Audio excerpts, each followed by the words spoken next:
ज्येष्ठ नाट्य दिग्दर्शक आणि अभिनेते विजय केंकरे यांनी विश्वास व्यक्त केलेला आहे। त्याचबरोबर आज वांद्रे येथील मतदान केंद्रावर ते आले असता आमचे प्रतिनिधी रोहन कदम यांनी त्यांच्याशी बातचीत केली आहे। पाहूयात। वांद्र्यामध्ये मतदान करण्यासाठी अनेक जण गर्दी करताना पाहायला मिळतात। आपल्यासोबत अभिनेते विजय केंकरे सर आहेत। सर, मतदान करण्यासाठी आलात, खूप गर्दी आहे, मतदान न करताच निघाला? नाही, मतदान करणार, पण आत्ता तिथे खूप गर्दी आहे आणि अगदी खरं सांगायचं तर माझी नाटकाची तालीम आहे ती 2 वाजेपर्यंत आहे। ती 2ला संपली की येऊन मी मतदान करणार, पण मतदान निश्चित करणार। ही चांगली गोष्ट आहे। लोक गर्दी करतायत, लोक जात आहेत, गर्दी होते, वेळ लागतो, ते ठीक आहे, पण लोक बाहेर येत आहेत। हो, अगदी ती जितकी जास्त बाहेर येतील तितकं चांगलं, म्हणजे आपण म्हणू चांगल्या पद्धतीचं मतदान होईल। त्यामुळे लोकांनी मोठ्या प्रमाणात बाहेर यायला पाहिजे। आता किती टक्के झालं ते संध्याकाळी कळेल, नाही का? पण मला असं वाटतं 60%च्या वर होतं मुंबई।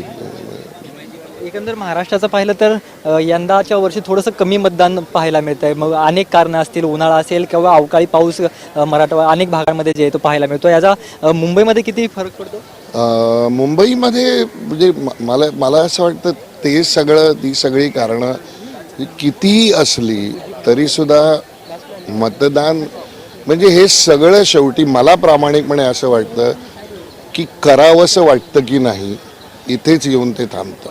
फोडाफोडीचा राजकारण असेल, बदललेली भाषा असेल, या सगळ्यामुळे मतदार वैतागलेला वाटतोय, पाहायला मिळतोय। नाही, मी राजकीय विश्लेषक अजिबात नाही, माझा राजकीय विश्लेषणाशी काही संबंध नाही, पण आसपासची मंडळी जे बोलतात त्याच्यावरून जे कन्क्लुजन्स निघतात त्यात हे निघतं असं मला तरी वाटतं। म्हणजे मला खरंच, मी कोणी राजकीय विश्लेषक वगैरे नाही, माझा कुठल्याही राजकीय पक्षाशी संबंध नाही, पण दुसरं मला पटकन कारण दिसत नाही। निश्चितच तरी होते विजय केंकरे यांनी बदलत्या राजकारणामुळे कदाचित जो आहे तो मतदानाचा स्तर घसरतोय अशा प्रकारची प्रतिक्रिया दिलेली आहे।